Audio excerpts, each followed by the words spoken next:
5 बड़ी फैक्ट्रियाँ हैं दुनिया की जिनको एक वॉर थिएटर चाहिए था।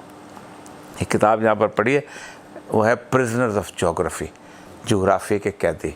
उसने 12 जगह ऐसी बताई हैं जहाँ जंग होगी, कुछ हो जाए, जिनमें से एक यूक्रेन है, दूसरा पाकिस्तान ये इलाका है।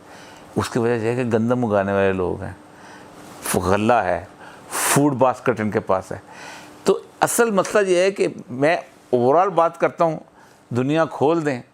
जो बड़े बड़े लोग हैं ना, जितने भी फ़िलासफ़र्स आज इस वक्त दुनिया में जो डेट जुबली वाले हैं, वो 2 बातें करते हैं। उसने कहा अगर इस दुनिया को आपने अमन का गहवारा बनाना है तो आपने गुज़श्ता 60-70 साल से जो कर्ज़े दिए हैं उसका आपने सूद में कम से कम 12-12, 13-13 गुना ज़्यादा वसूल कर लिया, वो कर्ज़े माफ़ कर दो। माफ़ कर दें। एक दूसरा ये है कि आप अपने रिसोर्सेज जो आपके ज़्यादा हैं, मतलब ऑस्ट्रेलिया अपनी 30%, अमेरिका अपनी 27% गंदम जो है वो समुंदर में फेंकता है, क्योंकि अगर वो मार्केट में भेज दे तो गंदम की कीमत कम हो जाती है।